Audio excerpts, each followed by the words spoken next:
Hello and welcome to our very first podcast. We are the Casual Ramblers, two totally unqualified people offering their opinion on the weekend sport. I'm Will Taylor. And I'm Jack Richardson. And I suppose here we go. Yeah, let's crack straight on. So, as I said, just overviewing the week's sport. Straight away, obviously, big weekend of football. Yeah, not bad. You've got Man United. That was a nice comeback, wasn't it? Yeah, fantastic. I mean, you've got to, there for me, just sort of stick your hands up and applaud Mourinho. I know he's been getting a lot of stick, but to be 2-0 down, to be able to pick your players up and win 3-2. I know it was no disrespect to Newcastle. They're not the most high flying team in the Premier League at the moment. To be 2-0 down after 10 minutes, it does show character after half time. I think the players as well. Paul Pogba put in a very good performance, and he's been caught up in the news as well, along with his manager. So I think it's good for them as a team, definitely. It definitely is. I mean, you like you said, you've got to just give props, I think, to the players and Mourinho. It's in the face of adversity when everything seemed like it was, that seemed like at 70 minutes, it was very much like, well, Mourinho will go after the game. It was almost, to me, classic United, It's something we haven't really seen for a while. We got a glimpse of it last season with the similar result at Man City 3-2. But it's not really something we've seen since Alex Ferguson. And I think to make it even better, you got the performance from Pogba. You got Alexis Sanchez, who's been nowhere near his usual self at Man United, and he gets a late winner. It is really fitting, I think. Absolutely, it's definitely fitting. But on the flip side of it, it's a really good comeback. Great result, like we've said. Is it sort of paper over the cracks for Jose Mourinho? I do think that. Now, in the news throughout the week, there was rumours that despite no matter what the result was going to be, he would get sacked. That's obviously exactly what I said, rumours. But as you said, I think it is paper over the cracks. With more big games coming up, this might not be the same story. He's lucky, I think, with the international break. It does sort of cover it up for a little bit, but that's all it is a cover-up at the moment, I think. Yeah, I agree. The bottom line is they don't look like a team that's really going to definitely not going to challenge for the title. And I think they might be in a struggle to get in the top four. They'll be struggle for top four. With some of the performances we're seeing, straight away you've got the top three. You've got Man City and Liverpool really battling out at the top, and Chelsea are slowly but surely they are really finding themselves, I think, and they're silently causing damage. Yeah, I mean it's like you say, drifting away from United for just a minute. Like you said about City, Liverpool. Not the best of games we saw on Sunday by any stretch of the imagination compared to their encounters last season. But again, they both stay unbeaten, and that's a luxury that Jose Mourinho hasn't had. They lost to Brighton. I think it was their second or third game in, so I think they will really struggle under Mourinho. I think so too. Yeah, there's something not quite right there. I think the fans on the whole probably do want a new manager. It's not quite clicking. I think it is quite hard though, isn't it, when you've got a manager who is famously known for third season syndrome, which I say that in quotation marks because it is like you said, it's sort of cheek and tongue comment, but they're known for that, and then you've got talk of a manager who's won 3 Champions Leagues in a row. Already, he's young and he's one of the most successful managers ever. Replacing him, you're going to want to take that. Yeah, definitely. All the talk of Zidane must have Man United fans absolutely drooling. It would be an absolutely amazing signing for the club. Bigger than any player they could get, I imagine, because what he's done at Real Madrid, I know there's the argument of, he's got a great batch of players, but to be able to sort of maintain those superstars, there's egos in that changing room, and he has managed to, before Zidane, they had a similar squad and didn't achieve what he did. The argument I'd say is no one's done it before. If that was such a good batch of players, no one's, even Guardiola didn't do it with Barcelona. No one has done that before with 3 in a row. It was quite extraordinary. But like we said, so obviously United fans will want that Zidane influence and probably want rid of Mourinho, but you can't really sack him after that, can you? No, not at all. No, definitely not. It'd be harsh, wouldn't it? After that win, it was a vintage Man United performance, and I think that will keep them going for another week or so until the next one. Until the next one. So moving just a little bit either across the city or down the road, whichever way you look at it. We had, like we said, Man City, Liverpool. Really, really big game. But both teams stay unbeaten, like I said. So that's really good for both of them, isn't it? Positive result for both teams, I'd say. As you said, both unbeaten. Clean sheet for both sides, which in sides that in recent years have struggled in terms of keepers, you know, you've had Karius, Mignolet, you've even had Claudio Bravo at Man City. It is nice to see the defensive problems sorted out for both sides. Willie Calabero for a bit. Yeah, of course, yeah. But obviously you've got, it's not even, you know, there's obviously, like, it was good defensively, but I'm sure if you'd have asked a Liverpool fan on about the 86th minute if they'd have taken 0-0, they'd probably have put your hand up, wouldn't they? But, you know, thank you to Mahrez, they was able to keep that 0-0 result. Not a great penalty. I mean, it is still landing, apparently. I have heard that. I think I have just seen it go past the window. So allegedly. But yeah, like you say, it's that is picked out as one of the key games. There's not an awful lot to say about it because it wasn't a great game. Couple penalty shouts here and there, even before the one that Bernardo Silva got.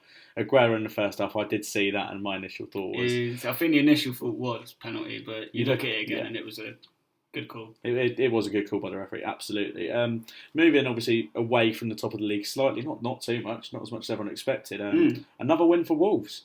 Yeah, some people could argue that it is expected due to the money spent, but honestly, look at other sides. West Ham, a lot of money spent, not quite. Okay, in recent weeks, maybe so, but Wolves had a really great start considering a relatively new team. Absolutely. I mean, I think it is just testament to, you know, the Champions League. The Championship is not an easy league to get out of, no matter what sort of money you spend. We see that with Villa, we've seen that with Leeds, and they got out literally as soon as they got that money. I think it might have even been the second season they were out of there. And the goal, you can tell from them, it isn't even consolidation now. They're pushing for a top half European finish. I think their goal is definitely Europa League, at least, I think. But they're playing like it, though. That's the thing. They've got the thing. It's not just they've spent money. They are playing really attractive football. And I think, as well as that, they do have heart. They can really grit their teeth and grind out results, which is actually a sign of a great side. It is. The other thing I saw, I think it was Sunday, Neil Warnock had something to say about Nuno Espirito Santo. He said, he was bottom of the league, and he said maybe if Jorge Mendes came here and gave us all the players from Portugal, then we'd do all right as well. What do you sort of make of that? Yeah, of course he's got a point. But, again, I think that's a bit harsh on the Wolves manager, just down to the fact that just having players doesn't mean your team's going to perform well. You see that at so many clubs. You see that at Man United. You've seen it at the start of the season with teams like West Ham. You know, Fulham brought players in, didn't quite click as some have expected. They haven't set the world alight, have they? No, not at all. But whereas Wolves had, and that has surely got to be something down to the manager. Exactly. No, I totally agree. Again, moving, just across the Midlands, but a league below. Cabbage Gate with Aston Villa. Yes. That's it doesn't seem to... I know there's a lot of talk about the new manager. Obviously, Henry just appointed at Monaco, so that one won't be happening. Not a great result for them again on the weekend. They really need to get a manager in quick, don't they? I think they do. In regards to Steve Bruce, should he have gone earlier? Maybe so. I think that's more down to for the Villa fans to argue about. I just think they do need to sort it out quickly because they are a club that has big aspirations. They want to be... I think really their target should be automatic promotion, but at least in and around the playoffs. And at the moment, it just doesn't look like... you say should he have gone early? You can't overlook what he did last year.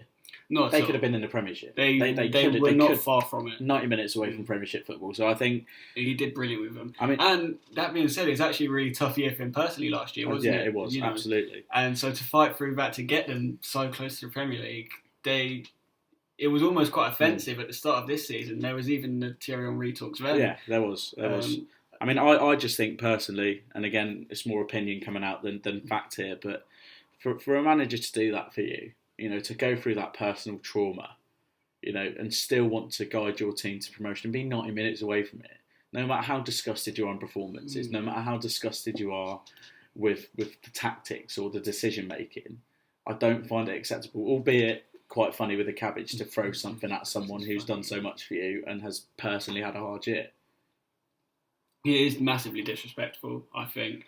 Especially the game prior to his sacking, it wasn't even a loss. No. They might have taken it as one as they blew a 2-0 lead, but they were actually 3-2 down. They missed a penalty, but that's not down to your manager. No, the argument was that Whelan shouldn't have taken it. But of course not, but I mean, it's one of them. I think there's still an untold story there. We don't know what was said on the is. pitch as well. And I mean, don't forget, in the summer there was talk of them going bankrupt without an owner. So exactly. I just think I don't blame the Villa board as much for sacking him, because I see why. Because he might, results weren't going their way. And for a club of their aspirations, absolutely. Definitely. But absolutely. I do think there's been some unfair treatment. Absolutely, especially more so by the fan base than anything else. Definitely. I'd say there. Yeah. So, obviously, moving down again, the other big boys in the league below, Sunderland, another 2-1 win against Bradford.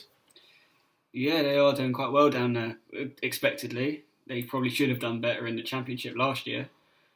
I mean, it's just sort of finally the impact of new owners by the looks of things. They've finally got something. They've sort of found themselves. They definitely don't deserve to be in League One. They should go back up this year, see him again in the following next season in the Championship, and see how much of an effect it's really had. Because as you've said, the Championship is a difficult division. Absolutely, definitely, it is a difficult division, but hence why they came down. League One can act as a bit of a springboard for some. Like we saw Norwich, not even that long ago, maybe 5-6 years ago, back-to-back promotions from the Championship, so from League One even. So it can happen for them, and I hope it does. They're a big club, they big are a fan massive base. club, and I love to see them in the Premier League. You've got that rivalry with Newcastle. You want that back. You want that to be reignited. You don't want Sunderland all the way down in League One. It's as a neutral, as a fan, it's just not. It's not as fun to see. It's not a club of that size and that stature. But like it goes back to the old saying, doesn't it? History and fan base doesn't win you don't get your points. Of course not. No. It's all about the football played on the pitch, and recent years it hasn't been good enough. Not at all. Finally, for English football, this bit of English football anyway, the results sort of thing. Forest Green still unbeaten in League Two. That's quite a stat, isn't it? It is quite a stat because they're one of only a very minute selection of teams to remain unbeaten, and although it's only League Two, they're relative newcomers. Absolutely, yeah. They've thrown a lot of money at it. They have. They have thrown money at it. But they're a club with a vision, actually, and a vegan vision. Yeah, and they're getting their results. They're doing well in a league where, despite the money, people might perhaps think they don't deserve to be there, and fair play to them. Yeah, exactly. I mean, everyone. I remember the first year they came up, it all kicked off. Well, not kicked off, but there was a lot of talk about the whole, situation with the players aren't allowed to eat meat or anything before and after a game.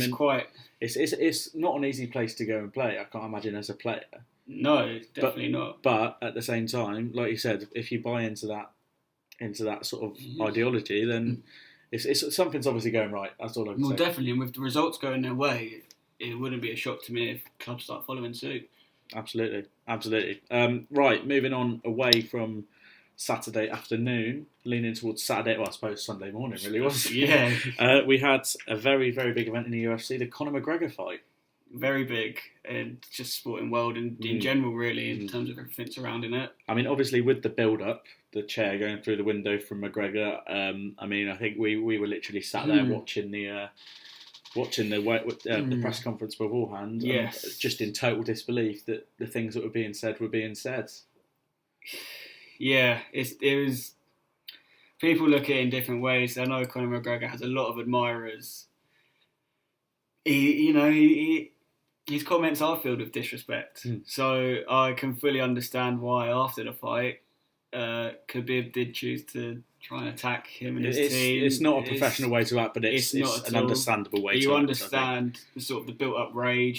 Conor McGregor was disrespecting his religion and family during press conferences. He turned up late to one press conference, which I think he was 15 minutes late. I think it's a bit longer than that. And Khabib refused. Khabib said, "Oh, I'm actually going to go now. I've done my bit." He's late. He is disrespectful in his manners, but people love it. And I think the thing with Conor McGregor is it makes money. It actually makes the sport. He's essentially built the UFC up off of controversy, really. Yeah, exactly. And that's why it had so many. I'd assume millions of watches over the weekend. I mean, the only thing you would say is, regardless, I know what we've just touched on, McGregor saying really, really bad, disrespectful things about Khabib, and that's never acceptable. But as a professional, you shouldn't. And as an athlete, you've just done your bit in the ring. All his talking was done by the fourth round. And I think he should be disappointed in himself because, as you said, he's done his talking, he's won the fight, and he's spent the whole build up to the fight for a good 3 months now.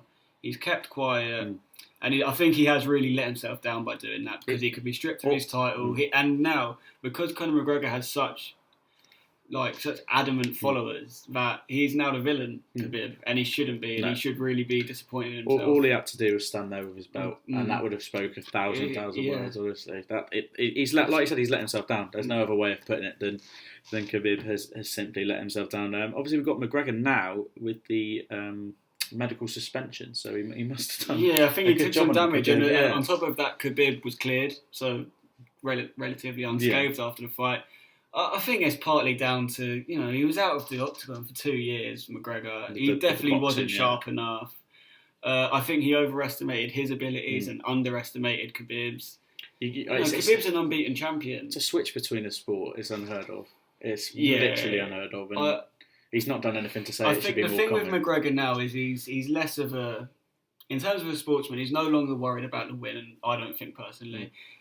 I think in his own head, he's still a winner after Saturday night because he's no longer the villain. Yeah. He's made his money. He had his own whiskey advertised on the octagon floor. I think he's made his fair bit off of that. I think if anyone has read up about Conor McGregor, and certainly just from what I've seen, even on social media, to be totally honest, it is very much a rags to riches tale. Yeah. So regardless of what happens now, he won his belt. He got his payday with Mayweather. Whatever, I think in Conor's head, and this is again just a matter of opinion, he's won. He's done he's come from nothing to be and he's an the biggest figure hero in UFC. Just in UFC was such a tiny sport, and he has really helped boost it. He's almost, he's one of those athletes. He's built in the mold of. He's controversial. He's built in the mold of like a Muhammad Ali, your Floyd Mayweather's. Even looking at other sports, he's like a Michael Jordan. He's a personality to bring it to fruition. The first name you think of UFC is Conor McGregor, isn't it? Yeah, so he is UFC, and I think that's why they were so keen to get him back after his original antics with Khabib, destroying his team bus, etc.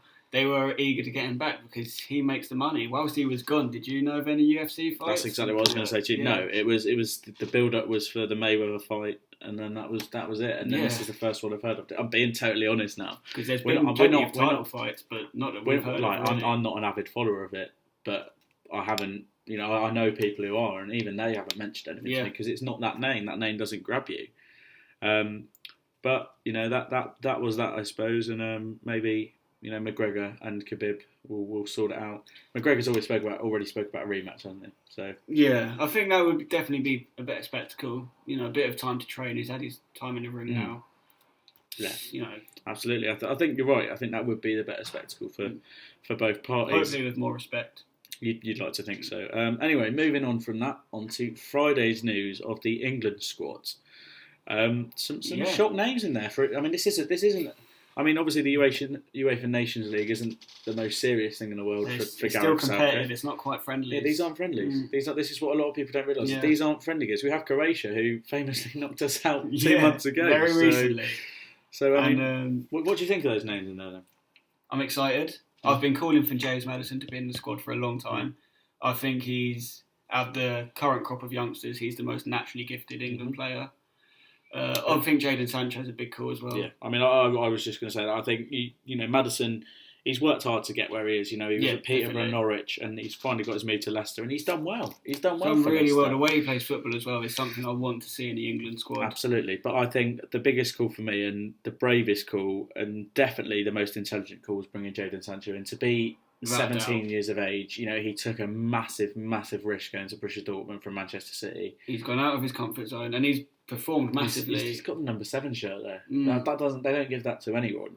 That's a massive honour, and he's doing unbelievably there. I think I saw he's got the best assists per minute ratio in Europe's top 5 leagues. Yeah, he's averaging in terms of the minutes, because he's come on as a sub so often, it's almost like 2 assists a game. And he has really been effective, and he, as you said, he's taken a massive risk because the England staff, they're not going to be monitoring that league as much. As the only English player there, they're going to have a few anyway. Well, yeah, they're they're going to have their eyes on the Premiership, even a Championship. You look at Mason Mount. Mason Mount. That was the other thing I was going to say. Yeah, I mean, that's a shock call. Mason Mount is a very big call. It's been a long time since the Championship player has been in there. I understand he is on loan from Chelsea, but still he is a Championship player currently. Derby haven't had the greatest start to the season. I think whether they was expected to do bigger things or not, I won't know. But Frank Lampard, his first sort of managerial experience. Absolutely. But it is a massive call. It's been a long time since we've had a Championship player, and he's a young one at that. It is absolutely. But you just touched on Chelsea. Has Ross Barkley done enough for you to have got in the team? I think so. I think it's a good time for him as well. I think in terms of his position, there hasn't been, Loftus-Cheek hasn't been playing, so he's sort of out of the equation, despite impressing over the summer. Yeah. There isn't many other players to take that position. You look at central players, Jack Wilshere's out injured. Lallana's very injury prone. I know he is being recalled, but it is a good time, and he has done well. He's come back into playing sort of regular enough football, and I think he's deserved of it. Do you? I do absolutely. I think he's done enough. Whether he's not set the world alight, there's no denying that. He's not come and scored 10 games in the opening few Premier League games and scored 10 goals in the opening Premier League games rather. But I think he's done enough. He's worked hard enough. The only thing I was going to say about Mason Mount, and this isn't discrediting Gareth Southgate in any way, but obviously we watched that game, Derby v Man United in the League Cup, and Mason Mount was brilliant. Yes. He was superb. He was good. How much do you think is just to do with that game as opposed to as a whole? On the stage at Old Trafford, in extra time he was still putting the shit. Do you think? I think there's a lot to do with that game. Yeah. Having watched him, he has impressed for Derby. Actually, it's not to discredit him. He has done well. Absolutely, he probably is one of the high level performers. Whether he should have been called up or not, I think it's a good call. It's a brave call. It's nice to see. Absolutely. But as you are correct, I do think a lot rested on that game at Old Trafford. Had they not won that game or had he performed poorly, we might not be seeing him in this squad. I totally agree. Notable, obviously, absences. Yes. Mr. Sturridge, what a goal that was away at Stamford Bridge. Yeah, very good. And he scored a few important goals this season. He scored at home to PSG. He scored that header. What does he have to do to get back in the England team? You've got Danny Welbeck, who's barely, he's not featured that much this season. No, and even when he has, it's hardly impressive, is he? No, I understand he's got a great record for England. I get that. But there's only so far that can get you. I don't know what it is. I don't know why he keeps getting into the squad. You looked at it from the last batch of friendlies he was put in when you had great English strikers performing well.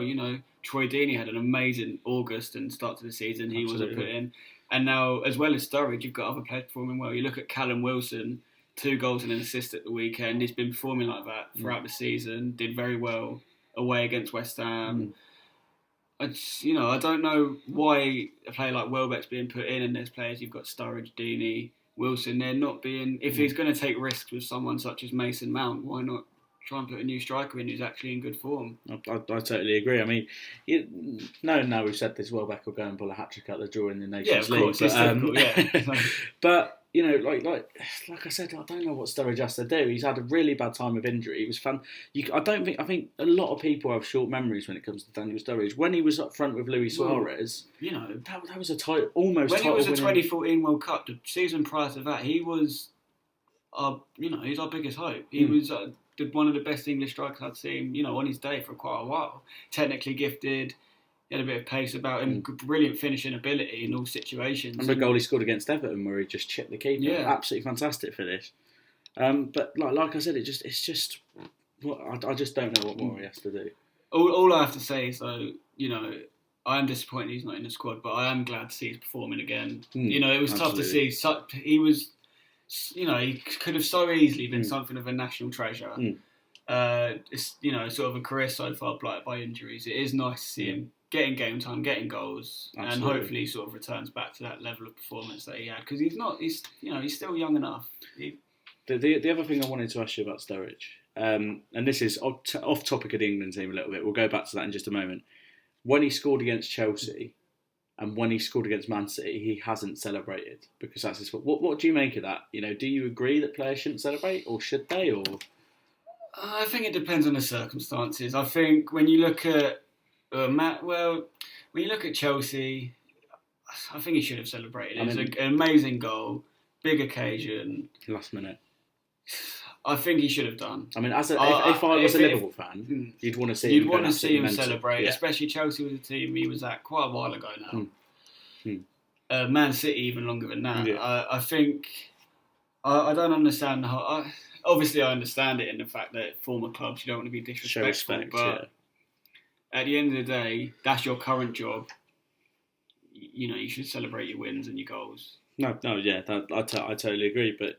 Like I said, as a Liverpool fan, you want to see someone going absolutely mental, don't you? I remember when Divock Origi scored away at, I think it was Aston Villa, jumped straight into the crowd. Yeah. When Lambert scored, jumped straight into the crowd. It's going out of football. I think it's going out. Like you want to see players celebrate like that. Like, do you remember the great Adebayor celebration? He actually ran the whole length of the pitch just to celebrate. I'm sure if you ask an Arsenal fan, they wouldn't call it great. But it's moments sort of like that football is missing. It is becoming very, very tidy. And it is something that's missing from... Not even long ago, we had Luar doing 8 backflips every time he scored a goal. That was fantastic. Now it's just a very simple, high five, maybe a fist pump. Even a dab, if you pull Pogba. Yeah, well, I mean, there's a few dances in there, but the fans don't really want to see that. They want the players to get involved. Absolutely. So just going back to the England squad, like we were a second, a couple changes being made due to injury. Obviously, Ben Chilwell in for Shaw, Lewis Duncan for Tarkowski. Yeah, good calls. Yeah. It's like swaps, aren't they? Yeah. I mean, you just look at, personally, 10 years ago, I know, obviously, things have statistically got better. We were in a World Cup semi-final. Yeah. But for the golden generation, you had Rio Ferdinand, John Terry, even Matthew Upson was quite a good centre-half. We had a really good batch of centre-halves. And again, no disrespect to Burnley, no disrespect to Brighton. James Tarkowski would not have got in that England squad's, sort of 10 years ago, nor would Lewis Dunk. No matter how he was performing, because he had these golden players that we just relied upon. I mean, is this the best time? Not even to be an English centre-half, to be an England player. I think so, definitely, because we've seen risks being taken, players left out. There is still elements of it. As I've said earlier, you see certain players being left out and certain players being put in. But it is a good time to be a young English player. Or just an English player in general that's performing at a good level. And that's the thing. I mean, it's generally a sort of era where if you're performing even highly in the Championship or abroad, you're going to be in that England team. You can pretty much count on it. Sancho, for example, he didn't even go through the. Normally, a 17-year-old performing well. The last one I can remember is Theo Walcott. I think that got dropped in for the 2006 World Cup, I believe, and that was obviously good to see at the time, but we don't want that same mistake happening again, do we? In the sense that he didn't he didn't turn into the player that we thought he would because he didn't go through the right steps. Normally they play at the under 18s, under 20s, 21s, and even if he'd just gone to the under 20s, I just think, there was a bit more. I think Sancho being in there is fantastic, but maybe there was a little bit more development to be had in the younger England teams. But like I said, I get it. But I think although it would have made sense to see him called up to one of the youth squads, under 21s, for example, it would have almost had a hint of unfairness, because he has performed really well at one of Europe's top leagues. Yeah. I mean, the only thing I'd say is playing devil's advocate a bit, just with what you're saying, is this is the thing that are we chucking in youngsters too early?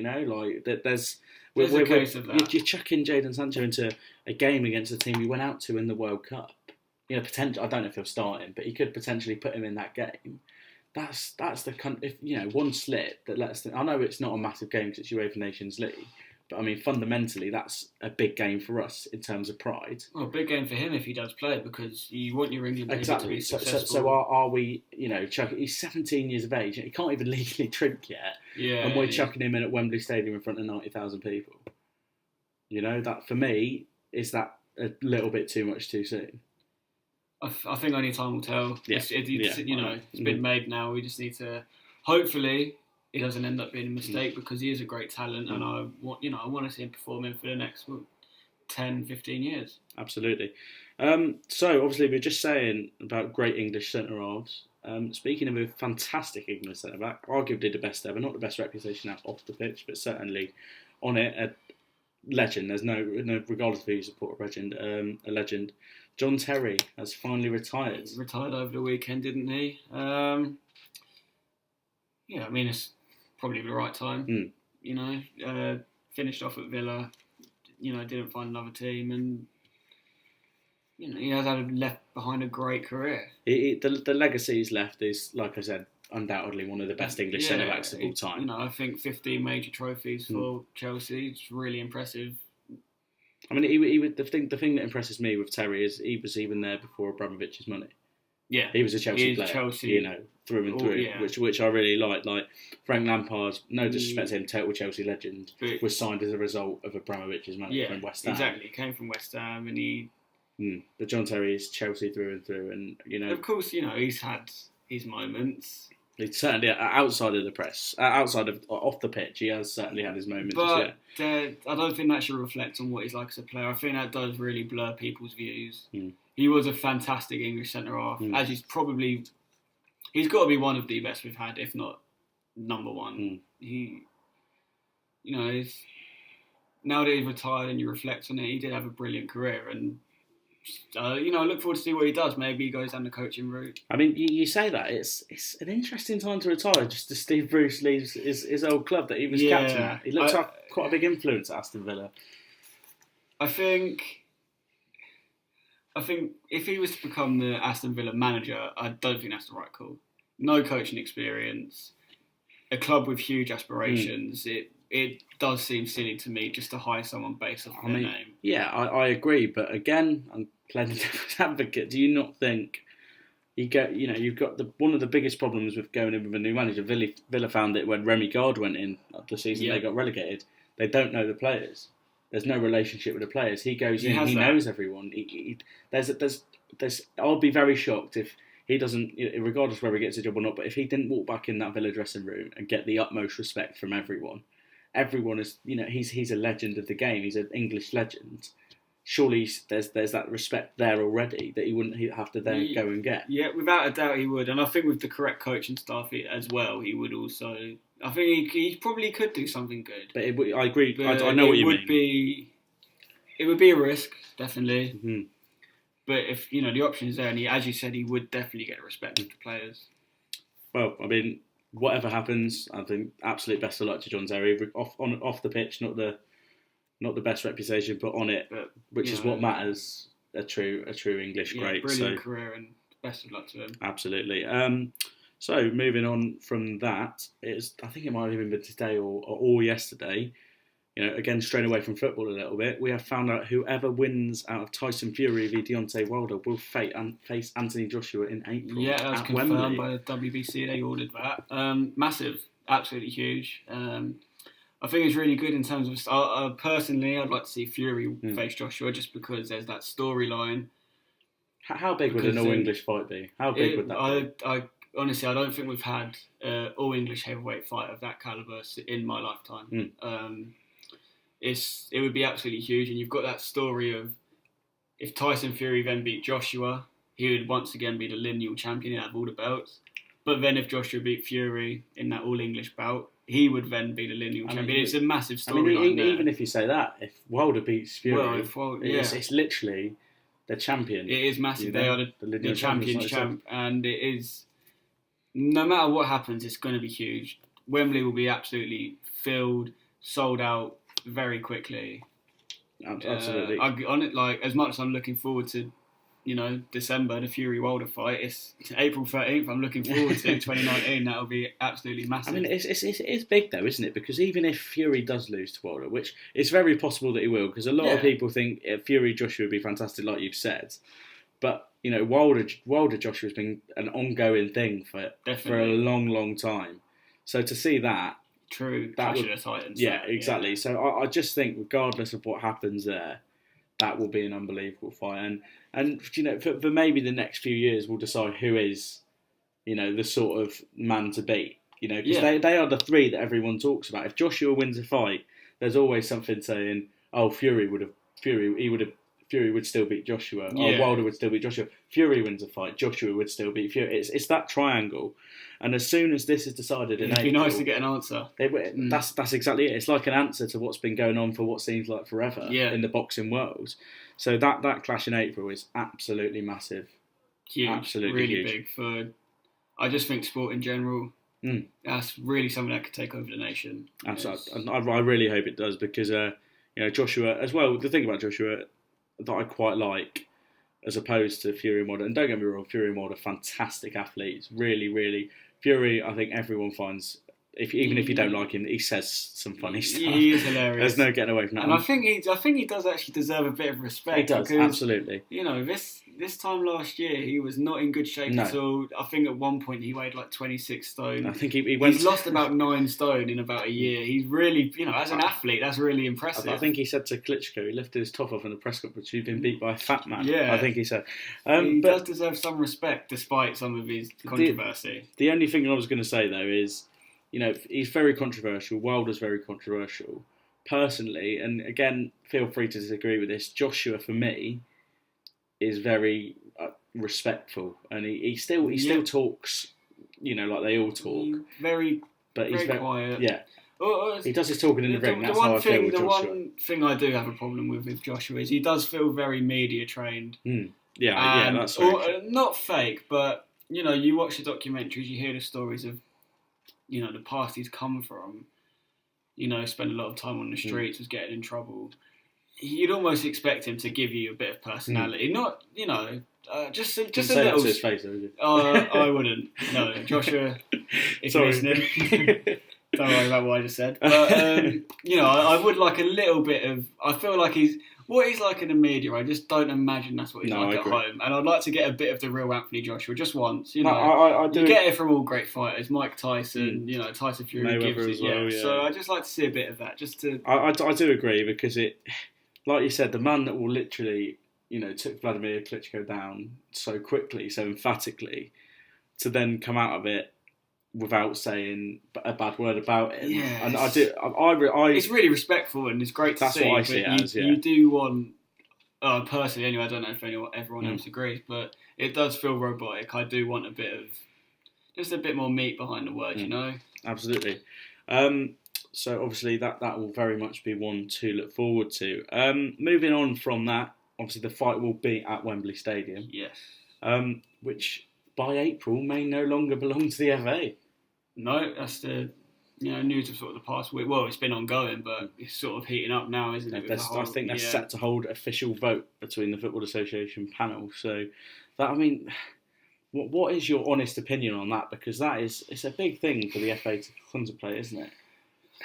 I think it depends on sort of the terms of the deal. For the English football team, I do think it is good. You look at some other great nations. Germany don't have a national stadium. Spain don't.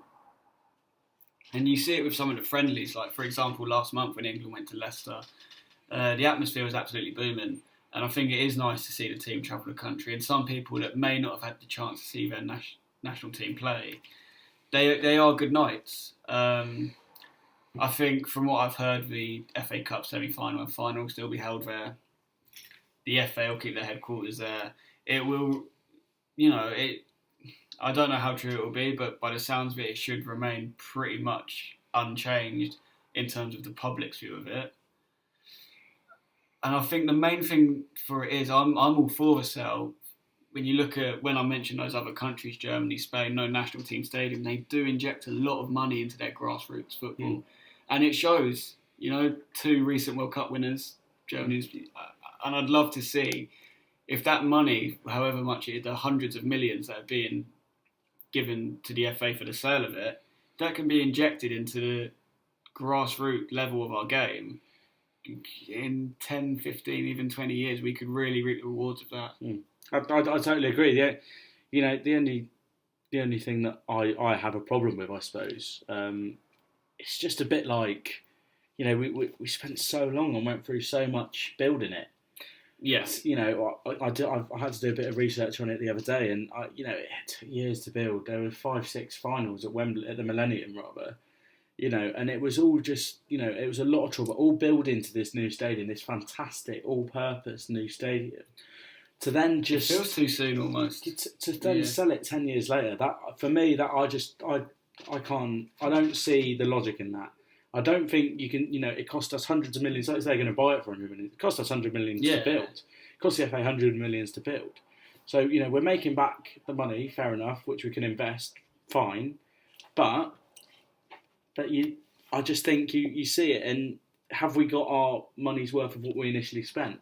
I don't think we have. I don't think 10 years in what probably is an unbelievable stadium is then being sold to an American football team and Fulham Football Club, you know? I mean, when you look at it, there's Euro 2020 games being hosted there. You know, it would have been nice for the FA to still own it for that, you know? As you said, 10 years, it is probably too soon. There's positives and benefits to it. I do agree with the sale. Had it been a couple of years in the future, I may agree a bit more, just, you know, the FA getting more use out of it. But I mean, it is like you said, though, the quicker the money's invested into grassroots football, which is what I think they said they're going to do with it. Yeah, well, when you look at us and compared to other countries, we are really lacking. We are really far behind. There's a real lack of just places for kids to go play football. A lot of places you actually have to hire for a couple of hours. It's free in other countries. You know, if those are the changes that are made, then I can fully, you know, back this sale and stand behind it. But if we don't see those changes in the next sort of 5 years, then it does feel, you know, it's not done for the nation. Absolutely, I would agree with that. I mean, I think they need to then do something to say, we need to know what's done with that money.